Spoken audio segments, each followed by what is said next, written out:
part of our practice. And I feel like, how can we reclaim the narrative for ourselves instead of further uplifting the perspectives that politicians have about our community? How can we really lean on each other and amplify the voices and the ways that we understand our lives and the world? And I feel like because of the way that the film industry works, undocumented people, systems impacted people, people with disabilities are excluded from receiving resources to be able to make films. Because even for me to be able to make the film, I was excluded from so many grant-making opportunities because of citizenship and residency requirements that so many of these opportunities require. So Seth we're really Hernandez, grateful for all the people that have supported us. I want to through the thank years. you for being with us and congratulate you on Unseen, which just premiered on POV. You can now watch it online. We're going to do part 2 at democracynow.org. Unseen. I'm Amy Goodman. Thanks so much for joining us.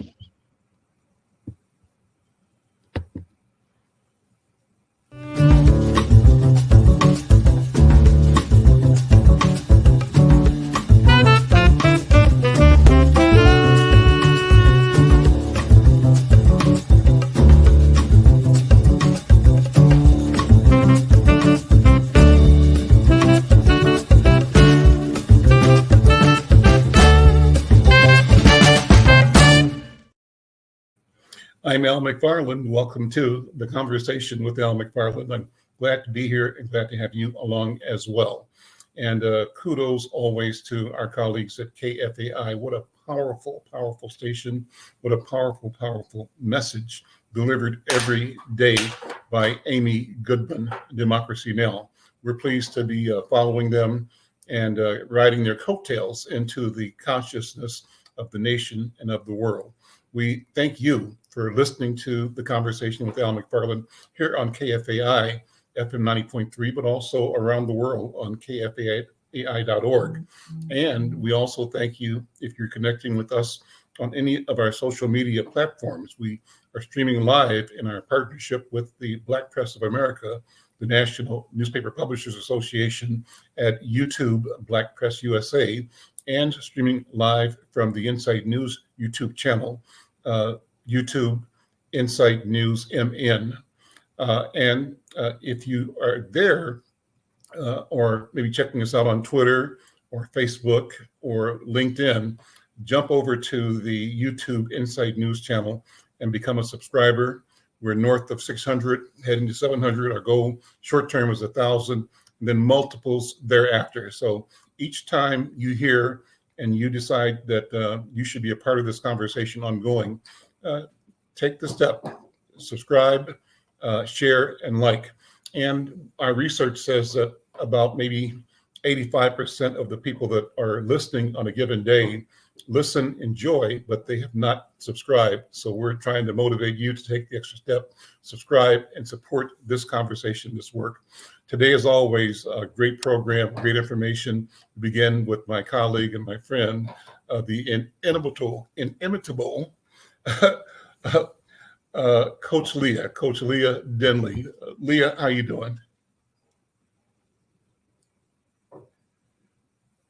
I am doing see you, but I don't hear terrific for Tuesday. There we go. Looks like there's alliteration. All right. What's on your mind? Can you hear me now? Can you hear me? Yes. So for this Tuesday, I wanted to start off the show talking about our second annual Tall Girls United Wellness, Wealth, and Winning Conference that's coming up very, very soon, actually. During the Women's Final Four, we have our conference every year alongside the Women's Final Four and the WBCA, the Women's Basketball Coaches Association Conference. And so we're super excited about our lineup this year. We've got WNBA legends that will be headlining and being in the spotlight during our panel discussion this year. And we've actually changed our Ultimate Brunch to a Ultimate Brunch and Forum. So we'll have breakout sessions. Our panelists who are subject matter experts, they include Samika Randall, who will be talking about recovering from injury and how to do that and to have the mindset for that. we will have Vicky Hall, who WNBA legend who played for the Cleveland Rockers, and she is a licensed financial advisor. And her goal is not just financial literacy, but just truly understanding the goal setting behind understanding, which I think is so dope and amazing. So that's going to be fun. Her insight's going to be fun. And then the Twin Cities' own, Minneapolis Northside's own Tracy Henderson Edwards will be on the panel talking about a champion mindset. And I will tell you what, if she doesn't know how to be a champion, I don't know who does. And so I'm so excited for that. It's just going to be a reunion of sorts. I told Tracy, do not make me cry, girl. Please do not make me cry. Because, you think about, I've known Tracy for, forever, and watched her grow and seen her journey. And then when you just look at her now, this successful and just inspiring young woman that has adult children of her own right now. It's like, whoa.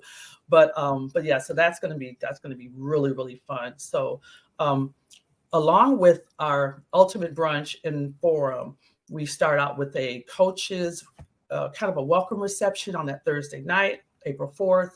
Again, Friday is the brunch. On that Saturday, we have what we're calling the tip-off fashion show. And I will get more into detail with that next week, because I hope to have a very special guest join us to talk about that. And then on Sunday, we do a praise and worship service with the Fellowship of Christian Athletes, supporting them. And then we end everything what we like to call inspiration and affirmations, a chance to do some reflections and just culminate the whole weekend with some, action steps. You just don't want to go to a conference and not have it inspire you to actually do something. And so we're super duper excited about that. So I just wanted to share that with you. Again, I want to thank you. All happening in Cleveland, right? It's all in Cleveland, Ohio, alongside the women's Final Four that will be there. And then speaking of that, did anybody have a chance to watch the selection shows on yesterday for the men? On Sunday for the men and the women? This year's tournament is going to be phenomenal. I mean, it's just on both the men's and the women's side. If you have a chance to watch any of the games, I don't want you to think that the first few rounds will be boring at best and the teams will be getting blown out, because we have seen that even the top seeds have fallen. So you do not want to miss any game. Everybody this year is ready to play. And so that's just going to be so much fun and very exciting. And I'm sure the selection committee is going to be scratching their heads going, hey, how did we miss this? How did we get seated here? And so that's going to be super, super exciting. Well, two quick notes. One, about the Big Ten tournament converging on downtown Minneapolis. Was there a noticeable boost in the business downtown? What's the story?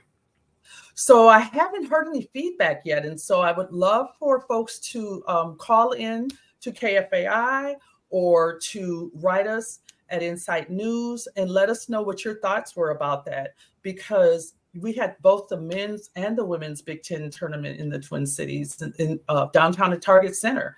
And I would love to know how impactful that was.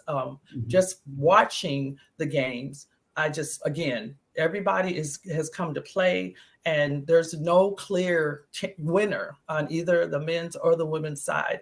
And that started at those conference tournaments, And so just a quick note, I want to pivot and just talk about if anybody was able to see the number one ranked University of Houston Cougars fall terribly in the championship game. One of their star players was left out of the game. And my whole thought was, does one player really make that big of an impact that they lost terribly by more than 20 points, if I'm not mistaken. And that was the championship game for the Big 12. And so you're like, what? What just happened? So, but anyway, so that's something to think about. Yeah. So you're inviting people to predict the winner. Talk about that real quick. We are asking you to predict the winner. And you can email us at coachleah@insightnews.com, and just tell me what your prediction is. And you'll need to put oh my gosh, I forgot what I put in my subject line. I'll post it. I'll post it later. But put that in the subject line that you're making a prediction, and then you can. I'll put it in this week's column as well. But Sure. you want to make sure that you put a prediction in. Let us know who you think is going to win on the men's or the women's side. Now, the fun part about this particular opportunity is you can make as many predictions as you'd like. Mm-hmm. Okay. However, whoever sends the correct prediction first will win a gift certificate, and then everybody else will receive prizes as well. So in the subject line, you'll want to put NCAA Final Four 2024. I knew I made it some type of another rhyming thing. There we go. NCAA Final Four 2024. Coach Leah, thank you so much. Always good to see you. You inspire us every week and every day. Read Coach Leah's column in Insight News and follow her on social media. Coach, we'll see you next week. All right. See you guys. Bye-bye now. Take care. Bye-bye. I'm Al McFarlane. This is The Conversation with Al McFarlane. Got a great program. A brief visit here with one of my other all-time best friends, and that's Michael Wright. Michael Wright is the leader, the visionary, the guru behind the Golden Time movement in St. Paul on Selby Avenue, but also the spirit behind the Selby Jazz Festival. And now he's going to replicate that. So it's not a once a summer. He's trying to bring in a kind of winter spring complement to that. Michael, good afternoon. Good. How you doing, man? I'm good, Al. Good to be here with you. I appreciate your time. We'll take a minute, if you would, just to talk about what's going to be happening in the area of jazz in St. Paul at the depot, the Union Station downtown, right? Yeah, we're we retired from Golden Time, but it's been 5 months, a little over 5 months, and I can't let grass grow underneath my feet, Al. So something came to mind. We've always thought about expanding the opportunity for prosperity of our vendors that we've assembled over the years with the Selby Avenue Jazz Fest. And now that place has become St. Paul's historic Union Depot. It's a beautiful facility, Al. And we're forging straight ahead. One of the things is that they say that Rome wasn't built in a day. The Selby Avenue Jazz Fest wasn't built in a day. And so the Capital City Village Bazaar extravaganza is going to take a little time to get some momentum going. People got to find their way and get familiar with it and how it works. So it's going to take a little time. So it's a little bit short of what we expected, but hey, we're going to forge straight ahead and make it a great event. Date and time? The date is Saturday, April 6th. It opens up to the public from 10 a.m. to 5 p.m. And so we're looking for, some of our food vendors being Logan's Catfish is always a main staple. Egg Roll Queen, West Indies Soul, A Taste of New Orleans, and a few others. And, we have some vendors coming out, and arts and crafters is what we push. One thing I noticed, Al, is in looking and doing my research, throughout the country is only just a tad over 9% of Black vendors throughout the country. So what I like to do is definitely build more awareness, a database, so people can basically tune in and find where events are going to be located, especially in the Twin Cities. Awesome. Michael, I'll have you back again just to give an update next week, okay? Sounds good, Al. Appreciate your time. Thank you, my friend. I'm Al McFarlane. This is The Conversation with Al McFarlane, and got a great program, more great guests, a big event coming up, not event, but a big, I don't know how to describe it, improvement, an expansion of opportunity for North Minneapolis and for the region is coming up. It's called the Upper Harbor Terminal Project. And I've got some people here with me today to give you an update and to promote a public meeting coming up in a few days as well. But before I bring on James Trice, who's coordinating this show with me today, I wanted to remind those who are listening or on our social media platforms, drop us a note. Let us know where you give us your name and where you are joining us from. Drop a note in the comment section. We want to hear from you. If you have questions, put them there. And if there's something that we're doing that really hits you personally, you want to be on the call, we can make that happen as well. Well, James Trice heads the Public Policy Project and has worked with me over the years to make sure that people get information in Inside News and across the social media platforms that we have to talk about the Upper Harbor. James is CEO of the Public Policy Project and contributes a column from time to time in Inside News as well. Brother James, how you doing, man? I'm beautiful, Brother Al. Thank you so much for allowing me to be with you today, be in space with you. And thank you for this opportunity to come and share this wonderful opportunity for North Minneapolis to engage in.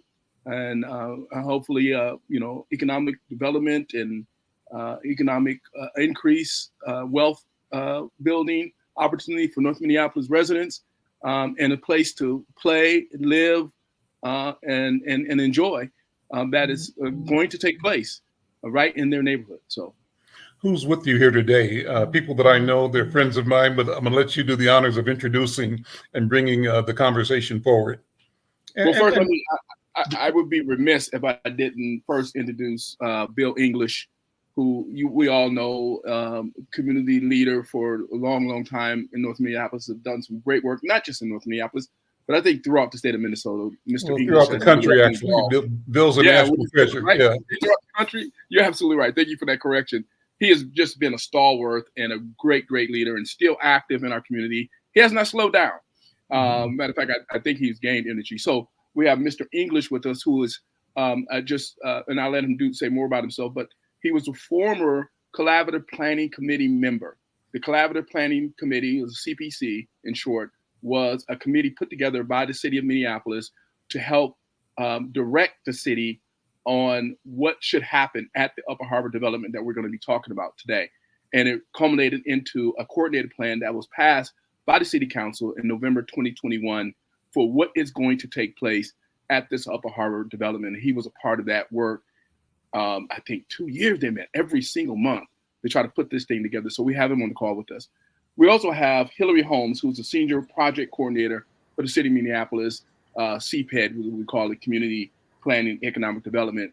And the city of Minneapolis actually owns this land, but CPED is managing it, and they are helping to direct what's going to take place at the development. And then finally, we have Brandon Champeau. He's the senior vice president, commercial development and marketing at the United Properties. And United Properties is the prime developer for this development at the Upper Harbor terminal. We called it Upper Harbor Terminal. Now it's Upper Harbor Development. It was a terminal. We'll talk about that in a second. But he's the prime developer on the site, and he'll be leading all of the construction and all of that, whatever's going to take place there. So Brandon Champeau is with us as well. Well, James, invite people to next week's event. First of all, let people know there's a public policy opportunity, and it's one of several. As the project's again been kind of quiet for the past several months in terms of public policy engagement, but now it's ramping up again. So over the course of this interview, several times, let's remind people and invite people to show up. Yes, so I want to invite people to attend a community meeting next Tuesday, so a week from today. 5:30 to 7:30 at the UROC, Urban Research and Engagement Center, 200 Plymouth Avenue in North Minneapolis, to really hear the update from the developer. Brandon Champeau, his team at United Properties, and the development team are going to talk about some proposed updates to what's going to happen and what was already agreed upon in the coordinated plan. There are going to be some small adjustments, and they felt that it was necessary to bring it back to this collaborative planning committee, which Mr. English sits on, but also that the community needs to hear about what is going to take place there. The community has been through many iterations of this engagement. I've heard many concepts, various proposals, and sat in meetings for hours and hours on end to really talk about what should happen at this development to make sure it benefits North Minneapolis residents. And there's some proposed changes that United Property wants to make but they felt it was necessary to alert the community about these changes. So next Tuesday, 5:30 to 7:30, you're right at 2001 Plymouth Avenue. Food will be served. Come and make your voice heard in this first, maybe a few community update meetings.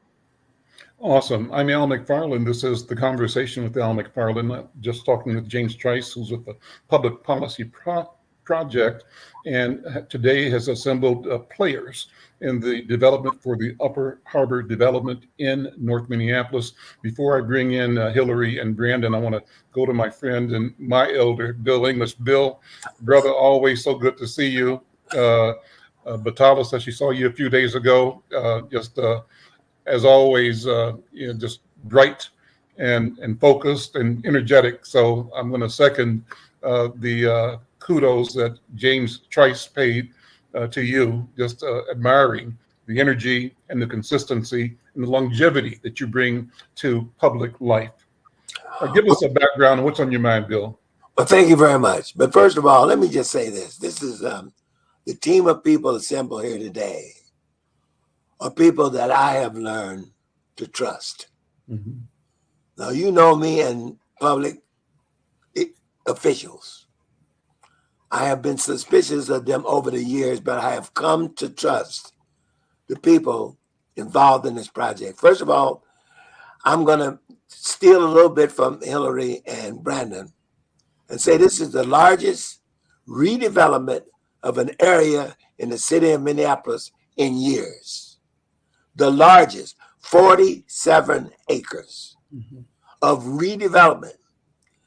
While the benefits of by planning, we asked the city not to sell the land to the developer, which was the original plan, but to lease it to them so that the community would always have input into what occurred there. So over the next 30 to 50 years, the community will have a chance to have a voice in what goes there through its elected officials.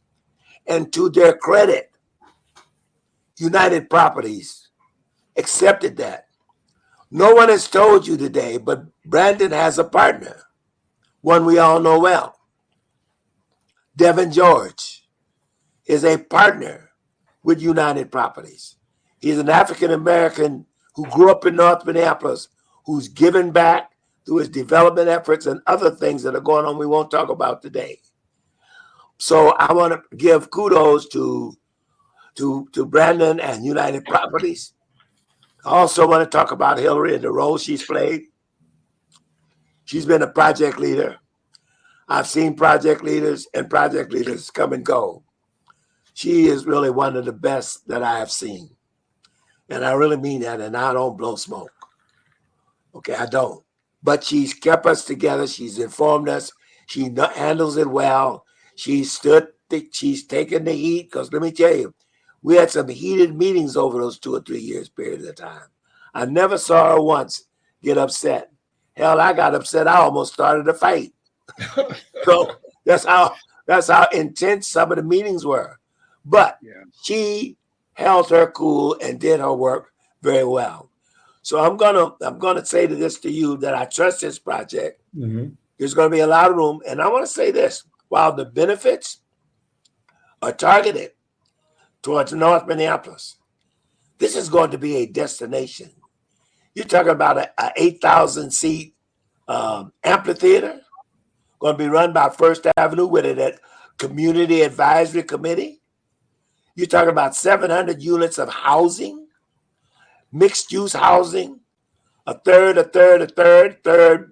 low affordable, a third 50-60% of AMI, and a third market rate. That's what's going to keep this a sustainable project.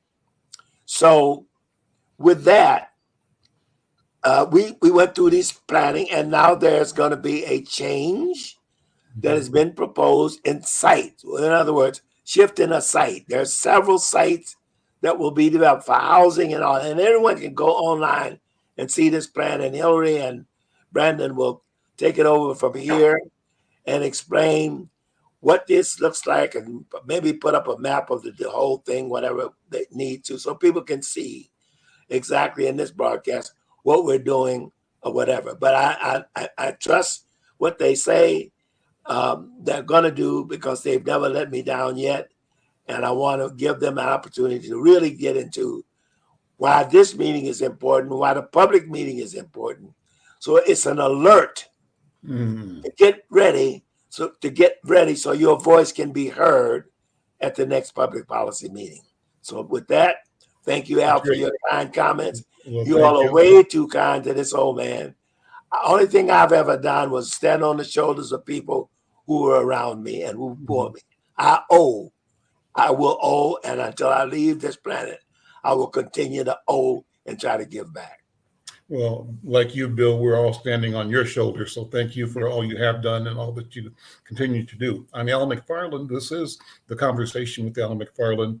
If you're listening on KFAI, you want to pitch your voice, you can do it online. Just go to YouTube, Insight News MN, and leave a comment. Let us know who you are, where you are.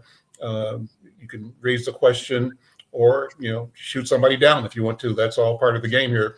Thanks to Nanye, who's said she's watching the program. So this is great. And thanks to Michelle, who joins us from out east. If you are anywhere, we want to know where you are. We want to know where you are.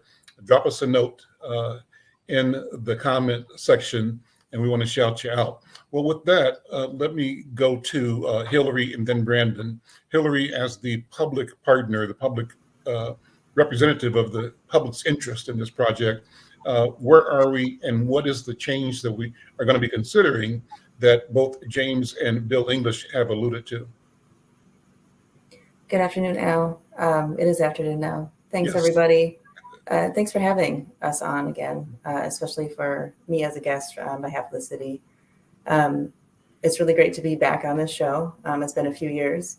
I know we've all spent a lot of time together on our computers over the last 3 or 4 years, and I can't believe we still are. But it's nice to have the option. It's a good way to get together. And I echo again the commitment from everybody that I can see on the screen right now, and so many others, to carrying this project forward and continuing to carry it forward. We have been quiet for the last couple of years, I would say, but that's not intentional, and it's also doesn't mean we haven't been busy. There has been a lot of work happening on the site to prepare the site. So we had mentioned the former use as a shipping terminal, barge shipping terminal. So that means there is infrastructure and other things to, really clear. So to clear the property and to install new public infrastructure and utilities. So the city's public works department and contractors have been busy doing that work over the last couple of years. So we'll talk about some of those updates and share some photos at the community meeting. The city sold the park parcel to the park board last fall. And so that was a big milestone for the project. The park is supposed to start construction this spring. So that'll come also. And there was a big effort from XL Energy on moving these enormous overhead power lines inward or inland on the site so that they're out of the way of development, so that the site can accommodate private development parcels. So that has been a big lift by a lot of people. And again, not always something you might be seeing, but we're excited to share those updates on the 26th.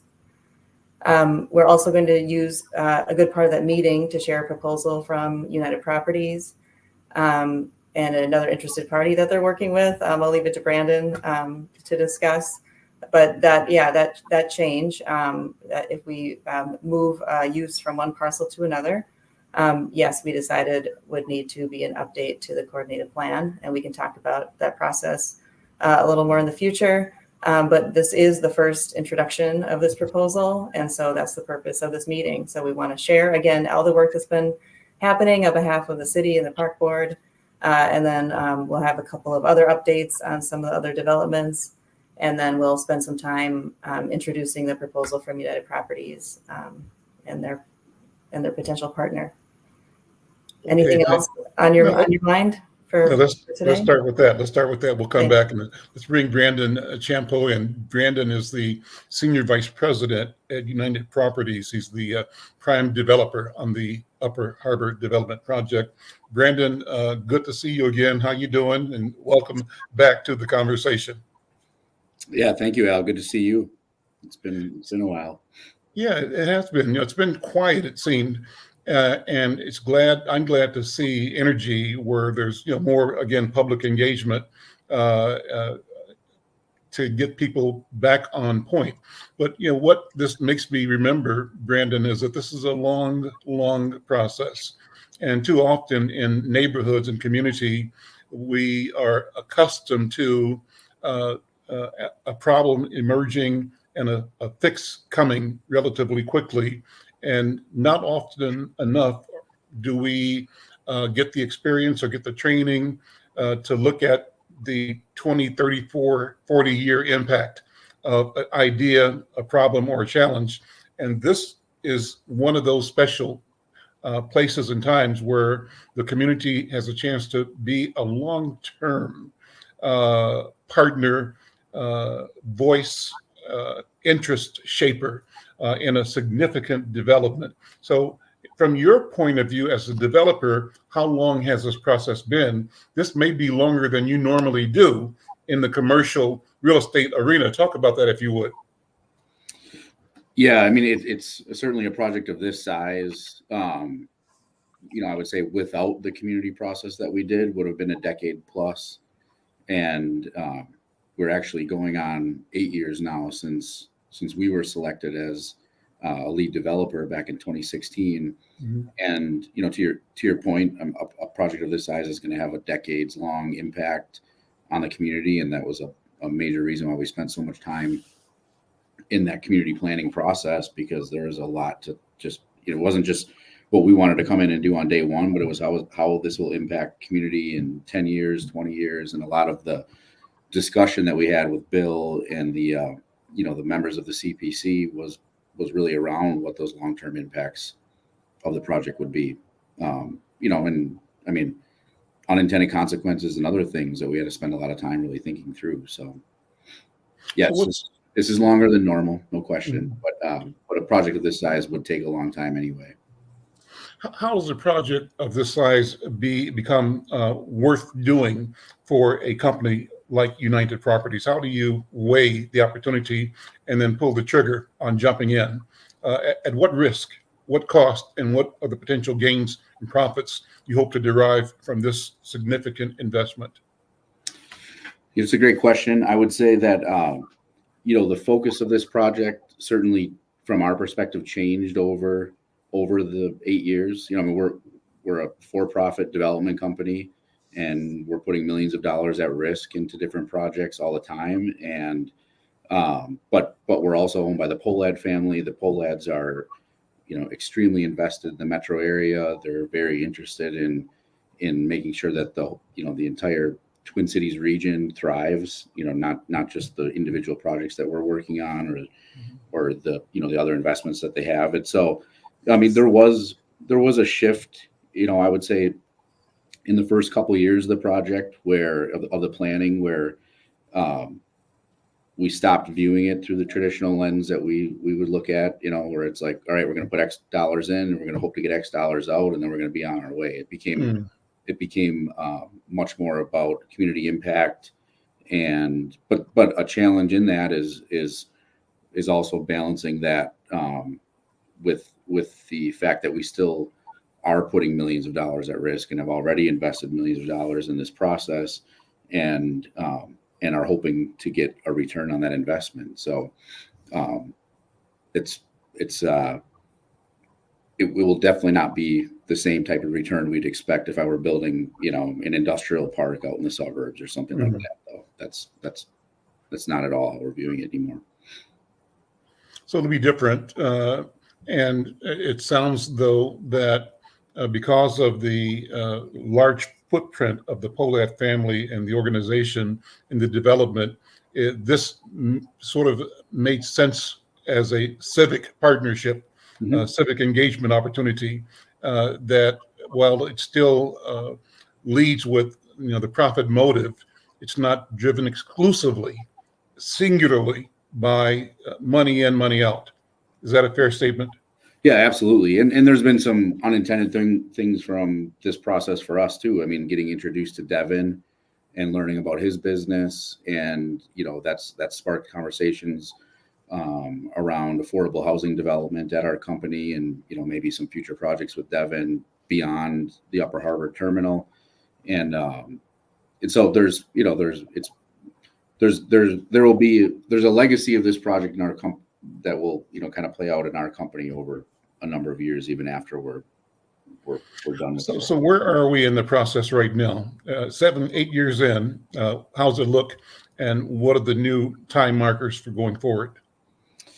Yeah, well, really, the first 5 years were spent heavily on in the community, and between 2016 and 2021, we did over 150 community meetings, and since that time, since the coordinated plan was passed by the council in October of 2021, it really, to Hilary's point, like, it feels like we've been quiet, but it's really just been digging into like the nuts and bolts of real estate projects. Like, there's been multiple weekly meetings with city and, members of our team since that time on, where property lines are and where roads are going to go and what the soil conditions are and how we're going to pay for environmental cleanups. And it's just like traditional real estate stuff that, we weren't tackling through that community process because we didn't know what the plan was yet. And so that's been, I would say, the bulk of what the last couple of years has really been about.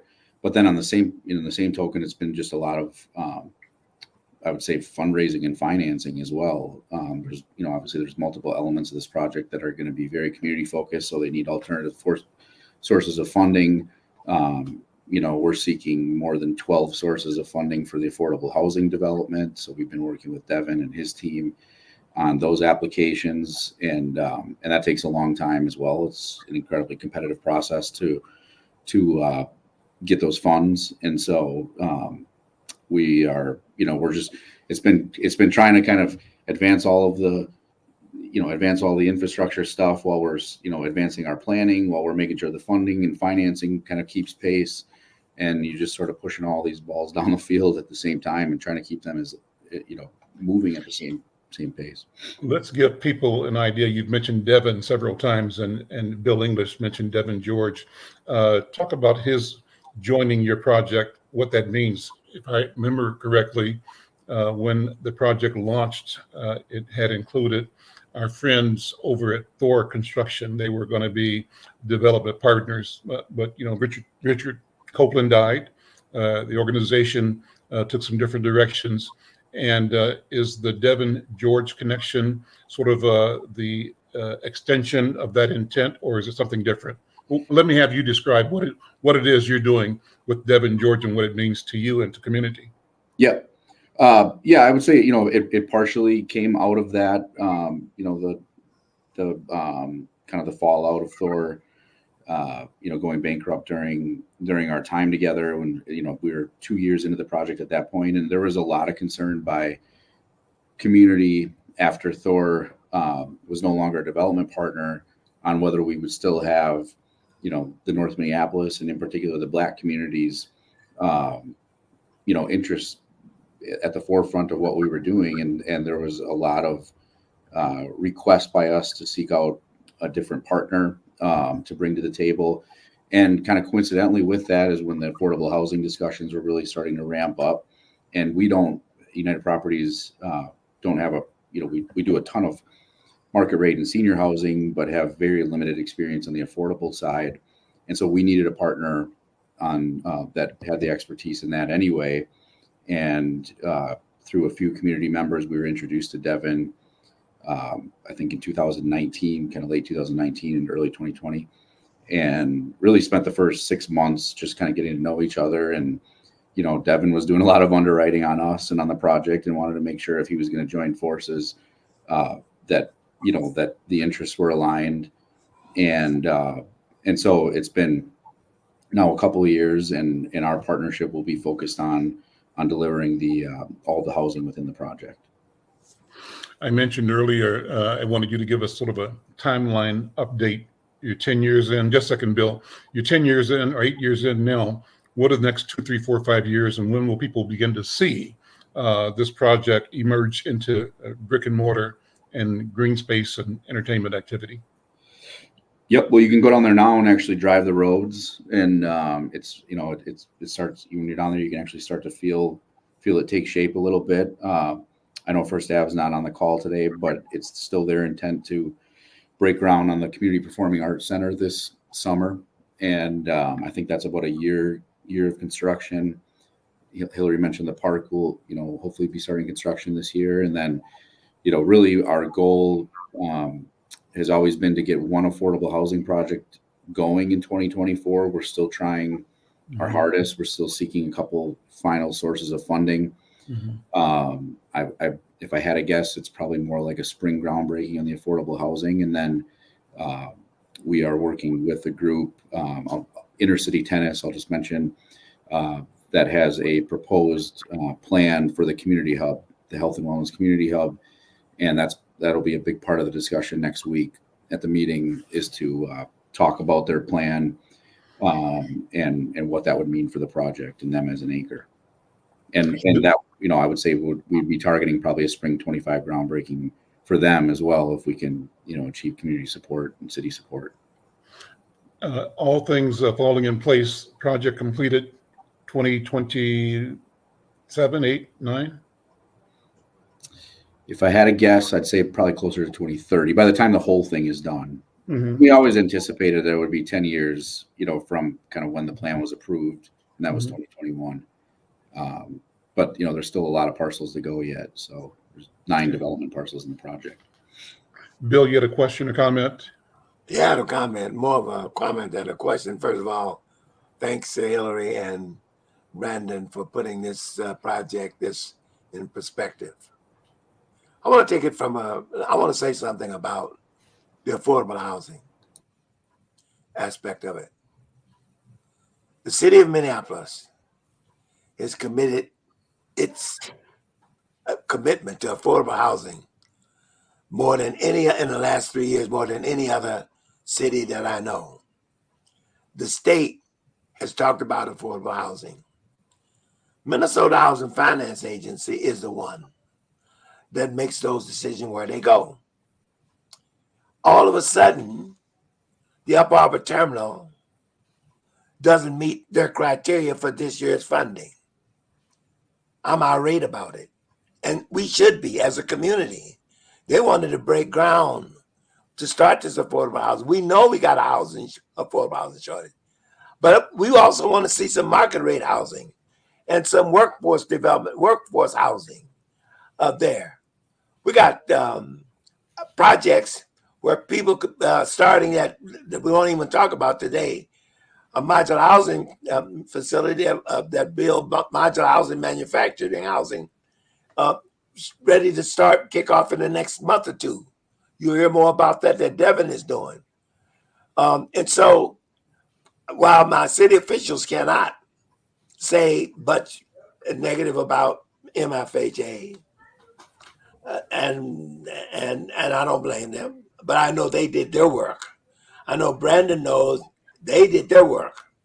So why is MFHA now ready to stick us in the suburbs?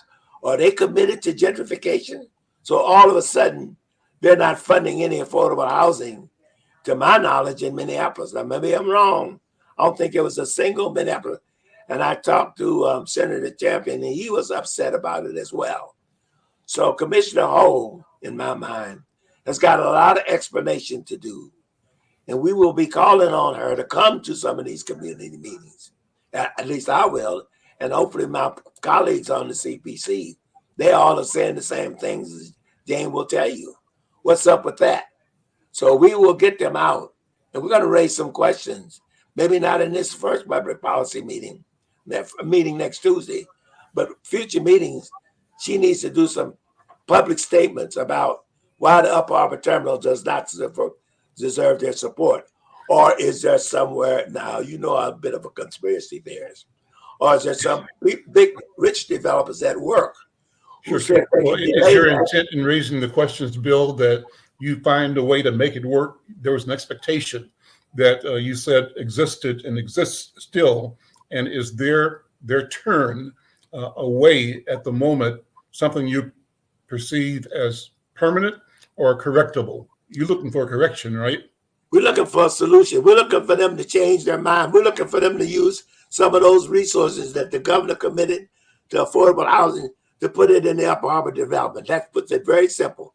And they need to tell us why we don't deserve it when they have not invested in North Minneapolis very often. They have not invested in North Minneapolis. They should want to make this a destination point for the whole region. There's going to be a nice regional park that's starting development right adjacent to these 47 acres of development. And as we spoke about, the amphitheater or the performance center. These are things that will draw crowds and revenue.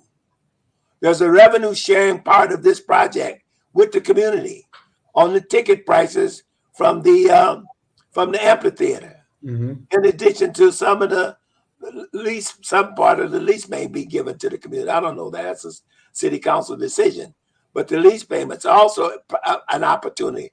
Moreover, there's an opportunity for minority-owned businesses, women-owned businesses, and other investors to come here and build your businesses around this wonderful site on the river with a wonderful view of downtown Minneapolis. Bill, we got to leave it there. I'm going to have James Trice close the segment out. James, make the invitation again. Let people know where and when and what they have to do. All right. Next Tuesday, March 26th, 5:30 to 7:30 at UROC Urban Research and Engagement Center, 2001 Plymouth Avenue North. 5:30 to 7:30. Come, which are ready to hear what the developer has to say and make your comment. I'm going to have an opportunity for you to ask questions and make suggestions and that kind of thing. And just for context sake, for people to know what the Upper Harbor development is along the Mississippi River in North Minneapolis between 33rd Avenue and 40th Avenue. It's between Lowry and Camden Bridges. And if you're going west on 94 and you about to cross Dowling Avenue, look to your right and you'll see where the site is. It's a mile of riverfront, and a portion of the site is located around the intersection of Dowling Avenue and Washington Avenue, just for perspective. So next Tuesday, and go online and register as well at City of Minneapolis, minneapolismn.gov. James Trice, thank you so much. Brandon Champeau, Hilary Holmes, and Bill English, thank you also very much. And hopefully you come back again even next Tuesday for a minute to keep reminding people to show up. It's an important meeting. I'm Al McFarlane. This is The Conversation with Al McFarlane. As I promised, a robust conversation. I have two more guests for the rest of the program. One making an announcement, but then that leads to consideration of music in our community and in our culture. I'm going to name them both and bring one in first and then the second and last guest. My friend Alfred Babington Johnson is here. And Alfred, you have in the current edition of Inside News an announcement of Minnesota Soul. What's that all about? How are you, Al? I'm great. How are you? I'm doing nicely, and it always encouraged by your impact on our community to bring us the good information and the accurate information and the important conversation. So thank you very much. The Insight News is currently carrying a save the date announcement. The date to be saved is May 25th. And the event that will be occurring then is what we call Minnesota Soul. It's an event that will be being held at US Bank Stadium. And it is, Al, it's a recognition of the fact that notwithstanding people don't think there's anything African-American or of import other than Kirby Puckett and Prince in Minnesota, we, having lived here, know that not only did they make great contributions, but we have such a multiplicity of talent and artists and what I call griot. Griot is a term I'm adopting. It's an African term that often deals with the storyteller, the one that carries the narrative forward, the Mahmoud el-Khatis, if you will. But we're saying our narrative is big, and every person in our community is a griot. You have a story, and the story we want to reveal on May 25th at US Bank Stadium is the artistic nature of the contribution, the imagination, the uplift that's available from African-American talent in music and drama and in arts of various kinds. That's what's going to be happening, Al, at US Bank Stadium. And we are going to inundate this community with the announcement of that celebratory event from here forward. Okay. Well, we'll be bringing guests on to talk about it as we go. Hang around. I want you to meet Michael Cain. Michael Cain is a pianist and keyboardist. He has had a prolific recording career, appearing on albums for labels such as Blue Note, Warner Brothers, Universal, ECM. He's worked with some of the most significant names in jazz and contemporary music, including the great Jack DeJohnette, fabulous Robbie Coltrane. Listened to him this morning on the radio. Terrence Blanchard, Pat Metheny, Charles Neville, Bobby McFerrin, and Michelle Ndoji Cello. He's worked with Michelle. His work with her has earned 2 Grammy nominations as a pianist, keyboardist, and arranger. His other projects include music for the films Maybe and Real With Me by director Carl Ford and Black Nexus Films. He also served as a pianist and musical director for the Jose Limon Dance Company's New York premiere of Crossroads. It's a collaboration between the composer James Newton and choreographer Donald McKay. Additionally, Cain has composed the music for the Broadway play View from 151st Street, which ran at the George Papp Public Theater in New York. He's an educator. He's held positions as a professor at Eastman School of Music, the New England Conservatory of Music, and Brandon University. Currently director of the Electronic Music and Recording Arts Program at the McPhail Center for Music here in downtown Minneapolis, Minnesota. He's co-founder and CEO of ekwe, a mobile-based multicultural digital music creation app that aims to redefine diversity, equity, and access to music creation and education. What a major challenge and investment, I think, of energy and genius. Brother Michael Cain, welcome to the conversation. Jump right in and talk about ekwe, if you would. Thanks so much. I'm amazed you got through all that. Well, thrilled to be here and appreciate the conversation. ekwe is a music app, and maybe I'll talk a little bit about its origin stories. Which there's 2. One is about 4 years old, and one's about 30 years old. But the 30-year-old version is when I was living in New York and working and doing a lot of touring and a lot of teaching. I got very interested in providing music access to communities that were not getting those opportunities. And through a friend of mine who was a former record label person, we started a program in New Jersey called the Digital Playground. And what we did is we got 5 Casio keyboards we bought at our local Radio Shack, put it in a classroom, opened the doors after school and said, come on through and make music. And that first day, we had about 25 kids from the community came and hang out all day and did not want to go home. And it was some of the most beautiful music I ever heard. Folks tapping on keyboards, exploring.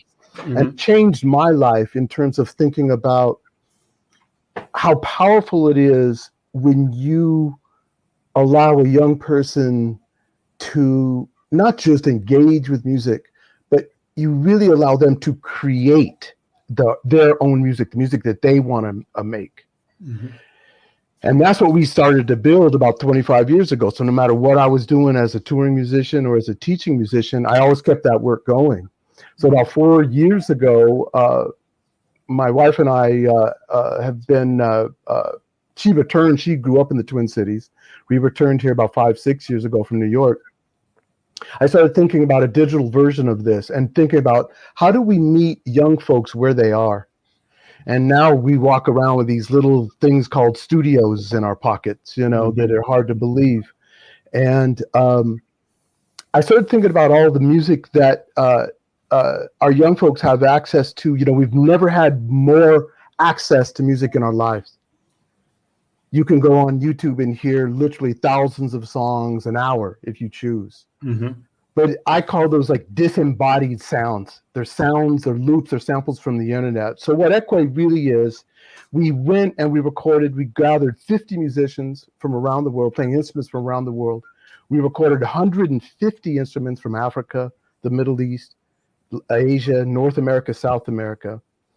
And we sampled those, we turned those into MIDI instruments.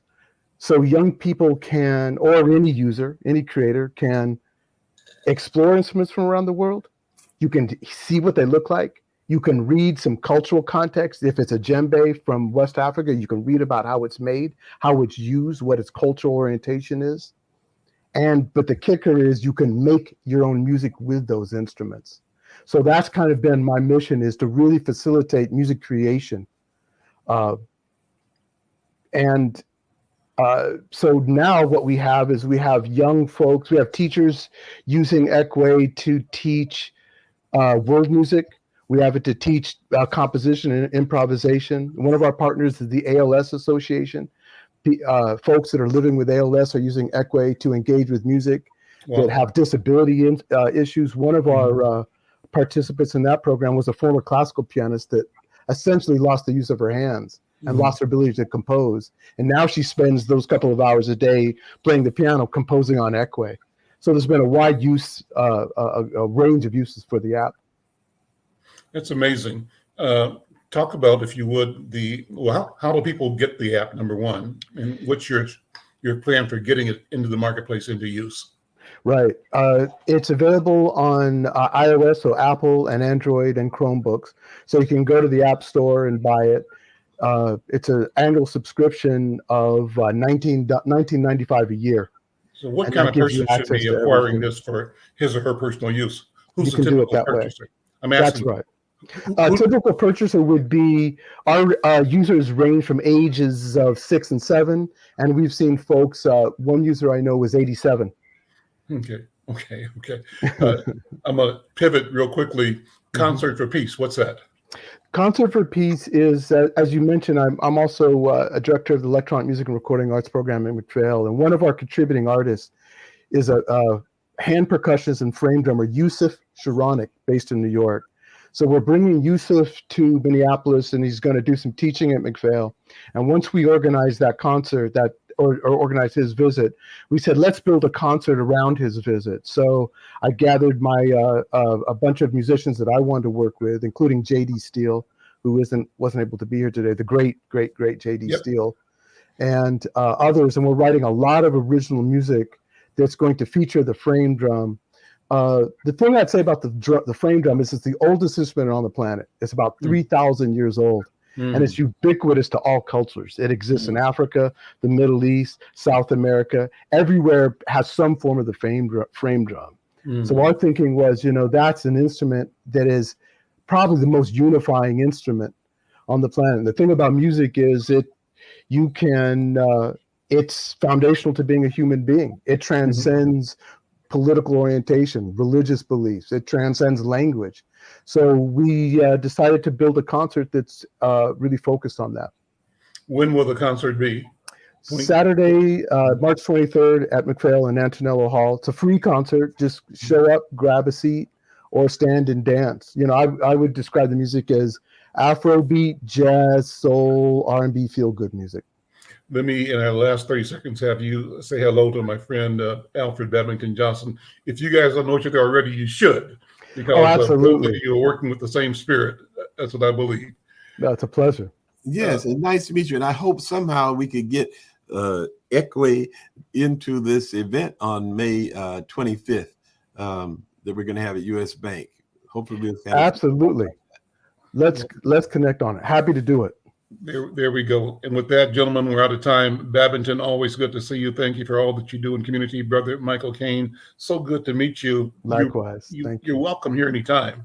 And use this platform to both reach and connect and build the relationships that we need to move our people forward. Thank you. I'm Al McFarlane. We'll see you next time. Take care.